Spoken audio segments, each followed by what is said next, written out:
those videos, but I cannot comment about them, and I don't understand what they are. Because, I mean, if they are about a plan to do something, we need to hear more. You can't, on the basis of a 1 minute clip, conclude that there is a big plan here. Why don't they bring everything? If they want us to hear and make up our minds, how do we make our minds on the basis of a 1 minute or 2 minute clip? What can you read in that?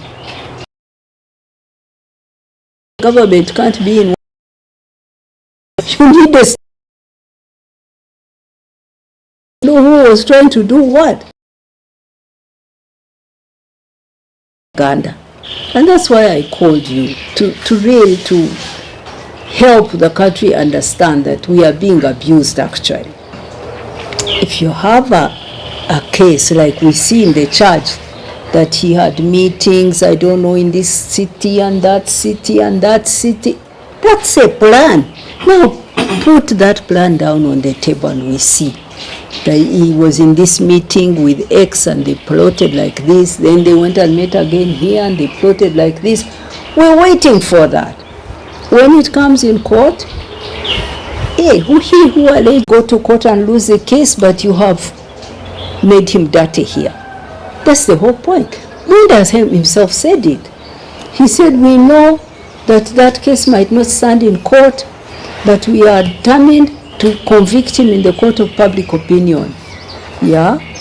Okay. Maybe they own many radios, but we'll also go there and explain. This is it. I would dismiss them. I would say, let them bring all of them and anything else in the court. We will answer.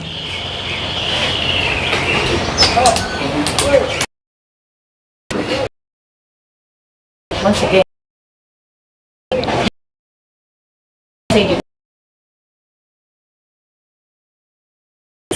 that has proven to be cosmetic, with less or no meaning in the eyes of the local people. Do we still need the 2026 general elections as in the current state? Do we still need it? Do we still need elections? We need elections, but we need good elections, elections that are meaningful, where people have a real choice, where people's votes are not stolen and bribery and all of that. We need elections. And we need to start now talking about the quality of those elections. You see, we have moved to a point where we have a totalitarian, a leader who doesn't distinguish himself from the law. Everything, he tells every institution to do what he wants. He is the law. He has made himself the law. Electoral Commission must deliver what he wants. Courts have to give him what he wants. Parliament must make the laws he wants. He's substituted himself for the law. This is the situation Uganda is in. But to rescue it, we have to keep pushing back against his takeover of key institutions. So we will go into an election like that, but fighting to stop him from manipulating it. We cannot do without them. My name is Walter Besigye from NTV. You said there's been a lot of misinformation, disinformation, slander, and by extension it has extended to your name and the work you do. How do you respond? Sit. But sometimes when they are saying things that could hurt your message, then you address them. In the case of Adonia, he was trying to say that two things. One, that I am an international civil servant, therefore I must not comment on this question of my husband and how he was being treated. And I said to him, no. There is no job I have which tells me that I cannot defend my husband. If there was such a job, I would quit. Because the first thing you enter a job to do is to look after your family. You don't abandon your family. Then the second point, you are saying you are an international civil servant, you must not. No. The second thing you are saying is that Museveni helped you to get a job, therefore you must not comment on Museveni, on that one. That's really, really ridiculous. Because on the one hand, Museveni didn't help me get a job. I applied and I was selected for a job. He is like other presidents who are usually asked to give a no objection. That doesn't mean that if he gives objection, they will refuse. No. America, Sweden, even if he had ever gotten me a job, which is not true, he would not buy my voice. My voice is my voice, my views are my views. So I dismiss that, and I don't want to go back into those stories because they are diversionary. Totally. It's true. Recently, the army spokesperson said that they were going to kill Besigye from Nairobi. Actually, I didn't hear that, but what I heard was Andrew Mwenda last night. He said, correct me if I'm wrong, that for him, he was in a very emotional state, and his emotion seems to be that he was so aggrieved that Besigye wanted to kill Museveni. That if it was him, he would have killed Besigye in Kenya. Remember saying he would have killed Besigye. I don't know whether this is even, I don't know whether we should even go to the police and notify the police that there's someone with intent to kill. I found it really shocking. But thank God he was not killed. Thank God he was brought here, and we are going to go to a civilian court. But all this nastiness, I have to tell you, is so unfortunate for all of us in Uganda. We need a country that is managed in a civil way, where politics is managed well. People come in and people come out, and we, the rest of the people, just benefit from good decisions. This is what's happening in other countries. The other day in Namibia, my friend Netumbo Ndaitwa, a woman, was elected president. She hasn't yet taken over. She's waiting for inauguration. But there was no big fuss. She won the election. She's a president. No fuss, didn't even make news here. The other day in Ghana, the government lost.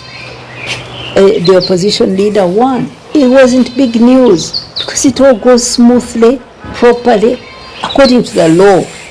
Here, this refusal to respect institutions, the Constitution, this I am going to rule because I have the army, because I am strong, is costing us so much. All these kids you see, we have no jobs, we have no jobs. Where will they get them from? If Uganda is not stable, if everybody is waiting for the person who will shoot out Museveni and bring his own army, build his own army, who is going to bring their money here and start big businesses? I was recently at the World Economic Forum in Davos.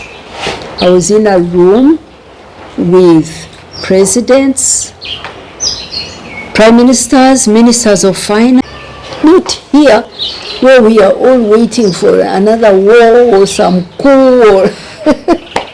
Yeah. So this violence in politics costs ordinary people their jobs.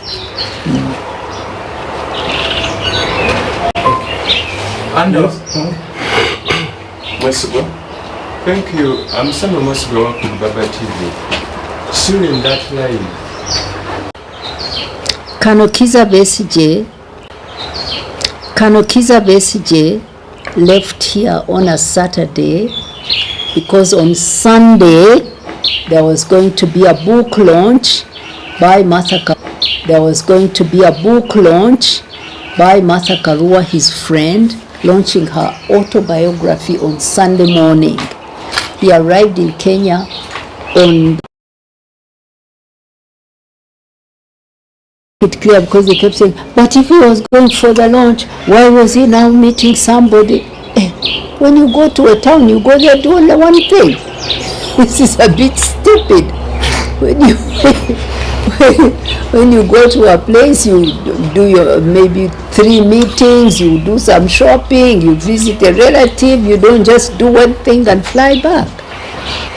So that was it, that he had a book launch and he had a meeting with a friend.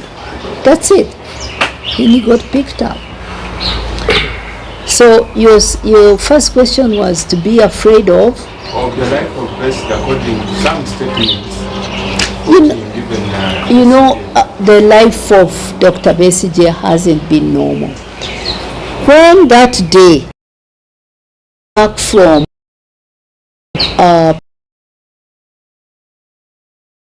was a party to end the year, it was coming to November.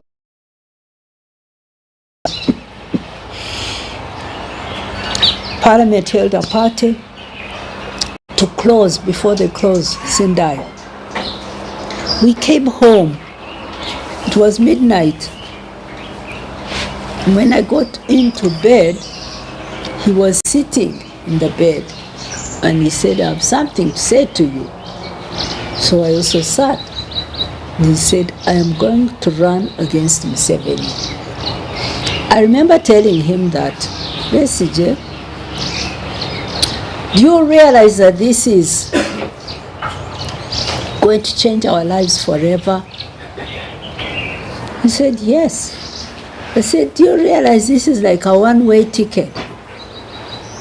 He said, "Yes." Because I realized that he had not mentally yet started to think that he can be competed with. He was thinking, we are in the movement, I'm going to always be the single candidate. And indeed, when he declared, the next day, he immediately came out with a horrible statement saying, "Besigye, a traitor, I will put you 6 feet under," meaning I'll kill you. Since then, our lives have changed, and Besigye, but he was good enough to tell us that they wanted to put things on top of my house. They are there. But there was a camera there for years. We never had meetings here because we knew they were watching us. So we've lived like that whatever he does, wherever he goes, he's being watched, he's being followed. If he insists on going out, they will arrest him and bring him back at night. This is it. This is how to live as opposition here. Hounded. So we're not afraid. We've lived like that. When there is a need to rise against the government. Yes, I welcome that coming together of all progressive forces. It has been very encouraging to see many groups coming together to protest this lawlessness, this blatant abuse of our constitution, and speaking with one voice. They invited us to go to a meeting to pray for political prisoners. I went there at the NUP party headquarters because it was prayers for all. It was not a partisan thing. But these actions are important to come together, because when you look at all the parties now, their state of health, it's actually a reflection of our leader, President Museveni. Each party now is broken into 2, if not 3. Take DP, take CP, Buga's left, take UPC, and now FDC. Each party has a part which he has broken off using money. So coming together is so important, because the fragmentation is he's fragmenting them to weaken them, but pulling together is the way to really put up a resistance to the regime. Are we done? Okay. Yes, Honorable Winnie, the NRM party the NRM caucus has gone to State House in Entebbe to to see their chairman and also convene and look forward on how to change the decision by the ruling by the Supreme Court ruling that civilians should not face the court martial. So, what is your position on that? They are trying to redress what was ruled by the Supreme Court.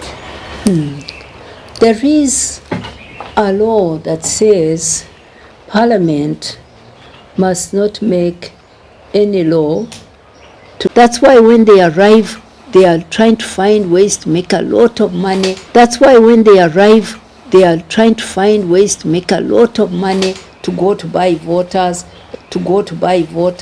but it doesn't seem to work. So it doesn't seem to work. So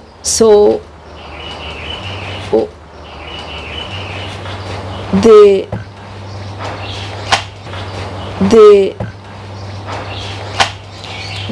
parliamentarians are out to plead. The state of lawlessness is very worrying.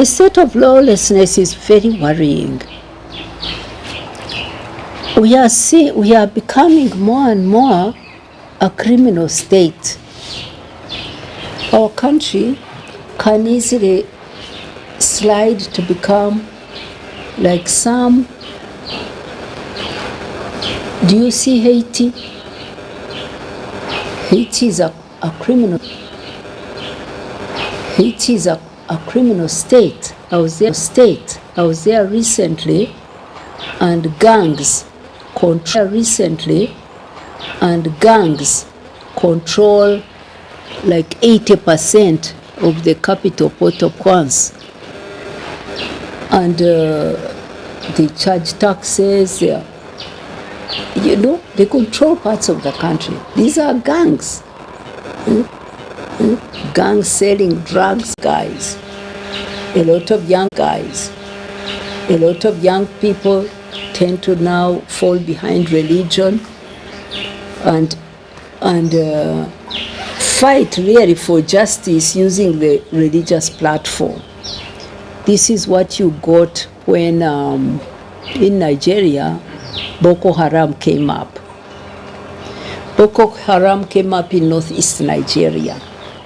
When they started, there were young people like you trying to help to get young people to survive in a country,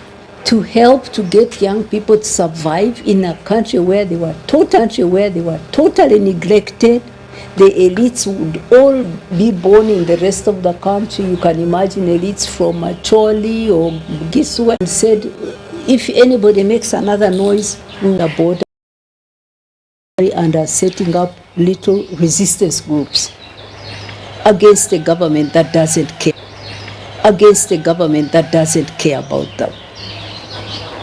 So we have to think hard about how to keep our country together. And keeping it together means having a government that responds to the needs of people, promoting development in all parts of the country, that there is equality of people, the jobs are shared fairly, and all these things.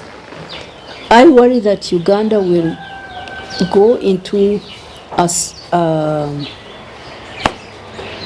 economic regression, and that young people will take the law into their own hands. Those things worry me. It doesn't have to be like that. Right? My second question, you met President Seven, what would you tell him? That was the last question, kind of case. I'll tell him to take a few steps back. And address the transition. We need a peaceful, transparent, inclusive transition from you. Set up a national dialogue. Let it be facilitated neutrally. Bring your friends like the Nyerere Foundation to come and moderate. a discussion between all political forces about the transition from you. Let the basic things happen, like changing the electoral commission, like defining the role of the army to keep them out of elections.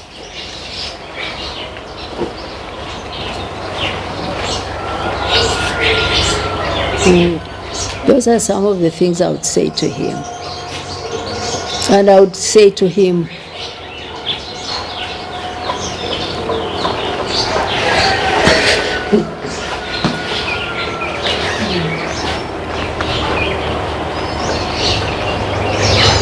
retire your son from the army, take him and get him some care, and appoint somebody competent to take care of that. I think so. Sure, and they ask a question as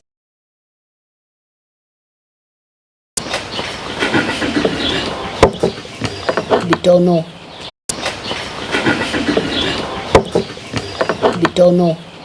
I have questions. Ate byangu. Keep it short. Ebitali bigumu. Mwesibwa. Bamta Mwesibwa mpane baba TV. Ekibuuzo kyange. Retired conductor Kiiza Besigye yakwatibwa okuva e Kenya. Bo abali mu gavumenti balina emboozi z'ekikawo ekyamutwala mu Kenya. N'olukiiko olwo lwe yabeeramu nga tannabagenda mu kutongoza akatabo. Wategeerako details z'olukiiko olwo. Then ekirala. Olukiiko lwaki? Olukiiko luli oli gwe yasisinkana nga tannabagenda mukolo ogw'okutongoza akatabo. Wategeerako details z'olugendo lwa retired conductor Kiiza Besigye okugenda e Kenya. Then ekisembayo conductor Kiiza Besigye ng'ali mu kkomera wabaddewo okutiisibwa. A case in point ye CDF ng'agamba ngenda mujja ku mutwe. Totyamu n'okulowooza nti one time ogenda kusanga retired conductor Kiiza Besigye afiiridde mu kkomera nyangi. Ekibuuzo ekisooka njujukiza. Ekisooka kyabadde ki? Olukiiko lwe yagendamu Kenya. Olukiiko yangamba nti yali agenze ku mitingo omuntu yali agambye nti agenda kuwagira ekibiina kyabwe mobilization. Omanyi nga Museveni yabbako ekitundu, abo banandala ne bagenda ne batwala ne building yaabwe, sente zaabwe. Kati bano nga baagala kubayamba okuzzamu ekibiina kyabwe baddemu bo bazimbe branch zaabwe. Kyeyali ayogera n'oyo omusajja, ekyo kyemmanyi. Naye okutuukayo ate ne bamubba ne bamutwala. Ate n'ole yamuyita agenda omuyamba naye n'afuluma n'adduka. Kitegeeza nti naye yali amulimba. So eyo story tujja kugyongerako nga bali mu kooti. Ekyokubiri tofunamu kutya ebigambo ebyogerwa n'abali mu gavumenti kati nga CDF yawandiika nti agenda kumuggyako omutwe, agenda kumutta. Okutya ntya. Era n'ennaku zino ntambula ne sapule yange nsaba Katonda. Ntya. Lwaki sitya? Omusajja ye CDF mukulu w'amagye. Agamba nti agenda ate akakiiko aka kooti kabadde k'amagye. Ye mukulu waako. Agambye nti alagidde nti ono muntu wakufa. Ate bayinza kumuwa ekirala era balina okugamba nti afe. Badde ntidde nnyo era n'okulwana nti kooti y'amagye bagijjewo. Tubadde wano nga tugezaako buli kimu kyonna. Omusajja oyo ekituufu ndaba nti tali bulungi.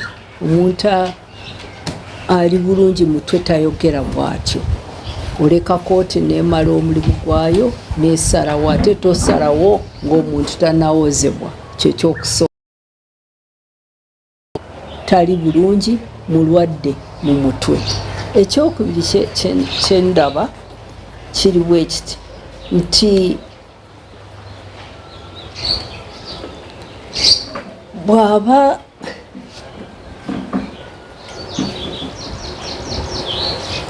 asazeewo bw'atyo ekyo kiyamba omunnayuganda okutegeera lwaki court martial teyandibadde ng'ekola omulimu ng'ogwo kubanga olaba nti eyaleeta omusango kitaawe mukulu w'amagye omukulu yaleeta nti ayagala kunzita okay kooti esalawo yabamagye ate abo nabo babe ate bayita mutabanyi ye Ahmed chief of defense anasalawo omusango nasalawo oba bamutte obaki era yeyo kooti kakata oba olaba nti awoleza gavumenti naye wamagye sekiraga nti tewali justice siyinza kukuba neziba ebintu byo ate nojja ewange ezekooti zensalawo obusaga tezekubye zensalawo nekyokukola okusiba oba okutakusiba so omusango ogwo gwalaze bannayuganda nti kooti y'amagye era si kooti yakusalawo emisango ng'egyo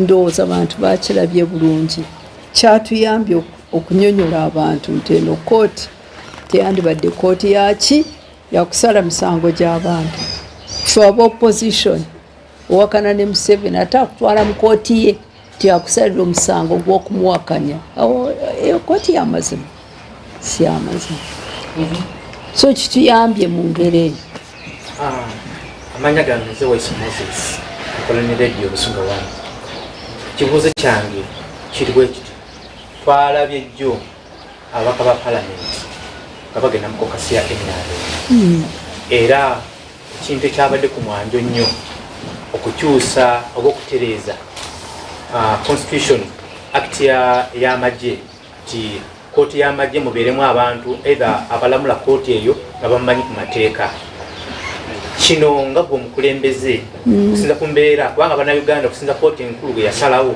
abannayuganda baali bafunye essanyu mu mutima kano kino okusinziira ku kino ekyakokasa yabaddewo gwe ngaomukulembeze kino kiba kiraga ki ekifaananyi ki eggwanga Uganda weligenda wankutegedde tugenze nga tulabanga buli nsonga yonna palamenti oba gavumenti gyeyagala okuyisaawo eyita kokasi yaba NRM era bagenda okuvaayo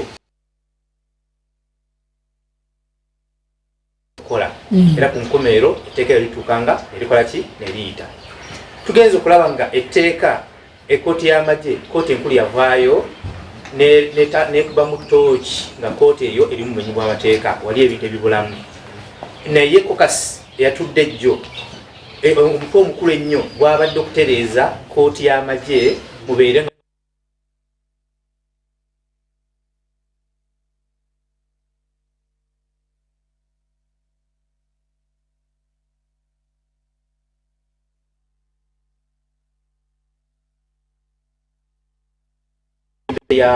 eri abannayuganda anamwetegereza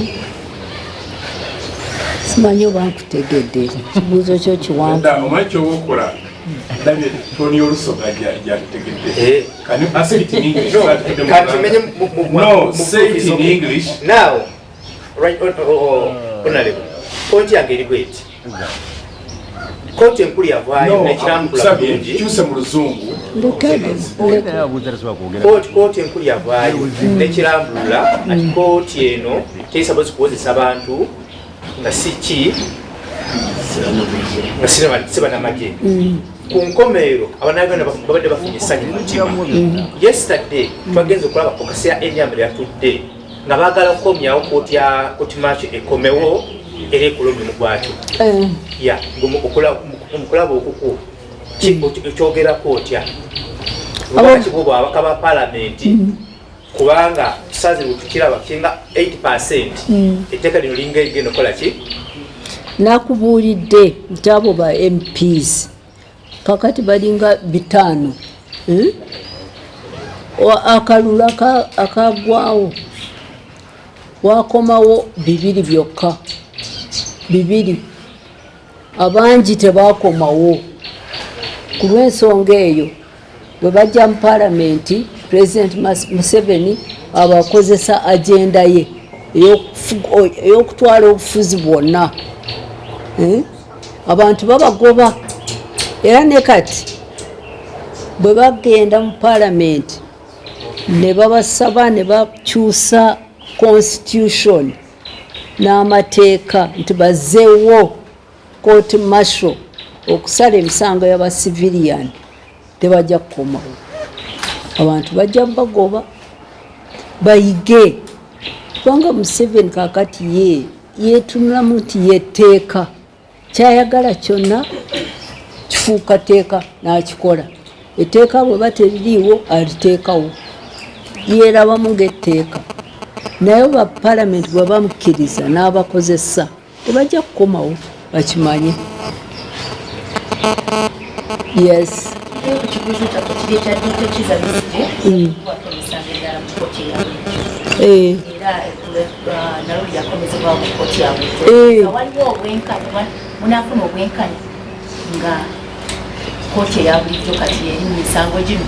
Ekyo ekibuuzo sina ansa kubanga luli twalwana nnyo okumujja mu kooti ey'amagye era nzijjukira olunaku olwo bwe twamugjayo lwali lunaku 2 January twamugjayo naye omusango ne baguwa omusajja ng'ayitwa Justice Katuutsi yakola amazima n'asala omusango obulungi omusango n'agigoba naye oyo omusajja bw'okigendera tebaamuyisa bulungi oyo judge tooza kati yafa akirwa simanyi naye tebaamuyisa bulungi kubanga yakolera ku mazima ate nga tebaagala mazima so kwegamba bajudges abamu twesiga nti tujja kufuna judge anaakolera ku tteeka tetumanyi bwe tufuna omu ku bajaaji abakolera Museveni ekyo tukiraba tujja kugenda mu court of appeal ate tukole ki tumaze kirabika yes ebirala bya press conference endala yes No, you talked a lot of things in English. Maybe we would like you oyogere ku mbeera ya Dr. Kiiza Besigye nga bwe wagambye eggulu bwe wamusisinkanye ng'ali mu katebe embeera eyo gy'alimu ne bwe wamukyalirako in Uganda obutuwumbireko mu Uganda. Kano Dr. Besigye namukyalidde jjo era nga talina maanyi tasobola kujja ku senta okulaba abagenyi be naye banzikiriza nengenda museero nemulaba museero ye abadde yeebase katayinza kutuula amaanyi tayina naye nga yasazeewo nti kasita kati bakiriza nti ngende mu kooti eya civilian gy'okugaana emmere mbirese ngenda kutandika kulya n'asaba nti tumuleetere fruits obutunda n'ebirala so nalese nga n'obuugi nalese nga atandise okulya naye ku by'ensonga eza kooti ekituufu emisango gye bamusibyewo ya bulimba bamusibyewo treason ate egiri gye basooka nayo mu court martial bagivuddewo ndowooza bakirabye nti eri ebadde ya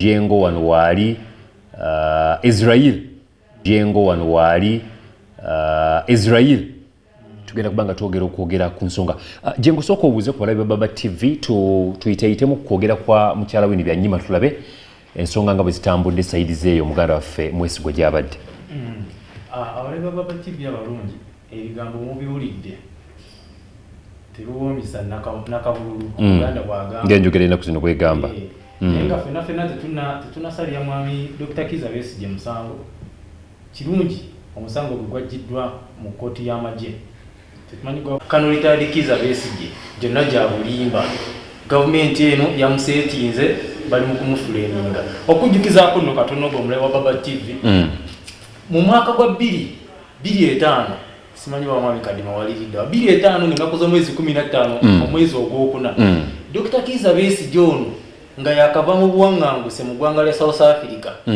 yakwatibwa naggulwako era omusango gwe gumu ogw'okulya mu nsi y'olukulu era bw'otunulira akalulu ka bonna ak'omwaka 2006 2005 wano eno amaze okukwatibwa akalulu ka 2006 omukyalo ono yalaggwako n'akatebe aside nga ke kaliko ekifaananyi kya Dr. Kiiza Besigye olw'ensonga omwami yali akwatiddwa ali mu nkomi eruzira awo tuli mu kalulu kabona akabona ku mwaka 2006 kikulaga ki eno embeera eriwo essaawa zino tuba tuzenga tugyogerako nti wetuba twolekera nnyo mu kalulu kabona tutera okulaba nnyo bapublic bapoliticians ab'amaanyi naddala bali ku ludda oluvuganya gavumenti bavaayo nnyo ne baggulwako emisango egyefaananizaako bwegiti nga kano Kiiza Besigye y'omu ku ba victim mu kalulu ako kennyininyini munamateeka Elias Lukwago Saalongo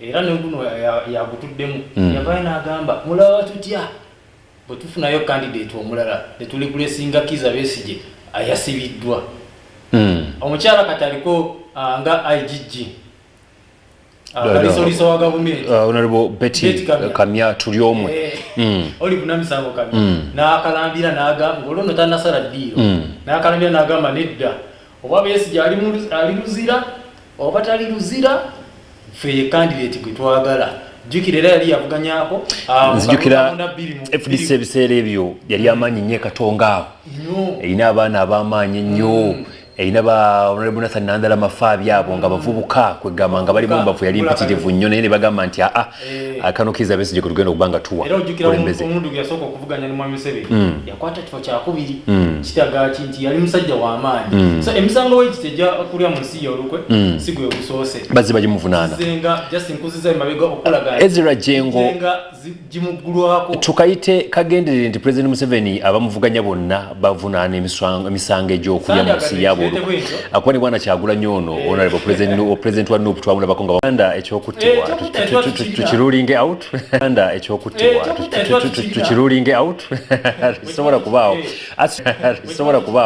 asisubira kulaba President Museveni nga wanika Dr. Besigye kalabba naye omukyalo ono mulabi ebiseera bingi nnyo ng'avaayo n'adifendinga Kano abadde nga ku saidi ya Kano always Kano takola kibi ku saidi ya Honorable Byanyima so ekintu ekyo njagala okumuwa ebimuli mugambe nti webale nnyo webale ddala Dr. Winnie Byanyima tusimire ddala ezimu ku nsonga ayogedde ku omanye waliwo ekibiina ekigenda maaso n'okukolebwa ekya PFF abagenda funa funds n'ebirala naye omwami oli yamulyamu olukwe agenda otuuka eyo n'akatabo gyagenda okukalonkinga gye bamukwatireyo ne Haji Obeid Lutale ezisaculate agambe nti mubeere ne audio zammwe muzirete mu kooti so bwe munazireeta mu kooti tunaalaba ekiddirira kasa munaaba n'obujulizi obuluma Kano omusango guli mu kooti mayi kati ffe tetukkirizibwa kwogera ku nsonga za kituufusalira muntu musango kituufu already fayiro eri mu maaso g'omulamu naye eriya process Dr. Kiiza Besigye gyayita mu ssaawa zino ne banna abali ku ludda oluvuganya gavumenti ye process entuufu munnabyabufuzi omutuufu gy'alina okuyitamu kano Kiiza Besigye akola history akola ebyo by'anaagamba mukama wana batamusse kuba Besigye emyaka gye girabikanga gigenderedde naye si nnyo mu by'obufuzi tulaba Joe Biden abadde n'emeka eregeeza nti Besigye asobola okujja n'afuga eggwanga lyaffe erya Uganda ebyo byalina okwogera bamandira bwe baali nga mu Robben Island ne babatwala ne babasiba eyo era baavaayo finally ne bajja ne banyumya ebyo okitegedde so bakola stories kirungi emisango gyamusomeddwa kirungi emisango gyamusomeddwa kati tulinze kinaava ew'omulamuzi tulabe omulamuzi kyanagamba omanyi ebintu byo bizibu so katulinde omulamuzi kyanaasalawo omusango gunamusinga bamusalire ogutamusinge nga tulaba ekiddako but for now ebyogerwa bikyayogerwa oba oba si bya bulimba Mukama Katonda yasinga okubanga amanya omulamuzi kati tukimulekedde bamubuuzizza waliwo munnamawulire atansanyusizza nnyo right now mu situation gye tulimu abuuzizza mukyala banyuma namugamba nti okwesimbawo omanyi kyekanatuukira ngaoli mukomera so fena twesabire soke tusabire embeera eriwo mu ddiiro so fena twesabire soke tusabire embeera eriwo mu ddiiro tusooke tugijjewo then tuleke tule wadde nga nako katuuse sseba akalulu kuba campaigns nakugambye nti mu mwaka guli bwe tugambye 2.5 mu kitebe kya National Unity Platform wagirabye so nga tukyalina embeera eyo mu ggwanga sande agadde nnyo tulowooze kalulu k'omwaka 2026 for now ate nga right now kyetulina okukola kulowooza kalulu olaba kaliyo mu covid jengo tebusobola kusha nga bagamba nti tekaliyo tukyalina embeera eno eyokubeera nga tukyalina bapolitical mbayite ntya actors nga bakyali n'emisango ga Dr. Kiiza Besigye nga kyalina emisango nga tumanyi muntu wa muzinzi munene nnyo byofuzi y'eggwanga lino Uganda ng'akyawera ennemba n'egyokulya mu nsi y'olukwe eno nuupu bakyawera ennemba n'emisango egy'okubuzibwa abantu baabwe bakyabanja abantu baabwe tusooke tumalawo n'embeera tusooke bakwita kumulungula ensonga zino zisobole okuggwa kale simanyi konna kajja nyuma nga n'ebibiina bino biri stable kino nekino statement kakoze awadde President Museveni amagezi alitayaringa CDF ajje n'omuhozi Kayine Rugaba amutwala muse mu bintu ebirala amujjemu lwaki jengo Dr. Barowooza nti kino ekintu President Museveni si akirimu direct nti kirimu gye n'omuhozi anyway ensonga eno abanene bangi ensonga lwaki abantu bangi balowooza nti ensonga kati ya family na family nti Mwami Museveni avaayo leero n'ayogera General Muhoozi obuduumizi bwa UPDF n'abaayo n'ayogera kati ziringa family ebbiri eziri mu kubagana naye tusawali n'akirambika bulungi nti zino mutijje mu personal affairs kino tuteekerawo kirabira nti zino nsonga za buntu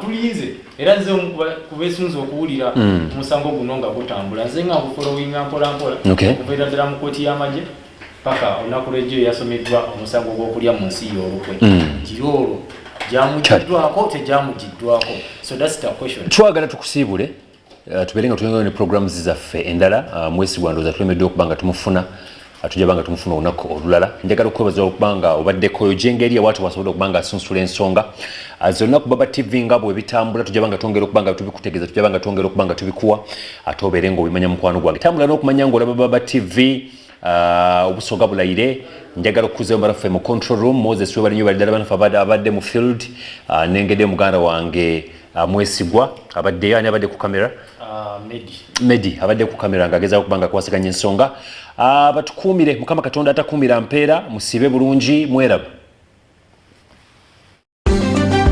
katuteteganye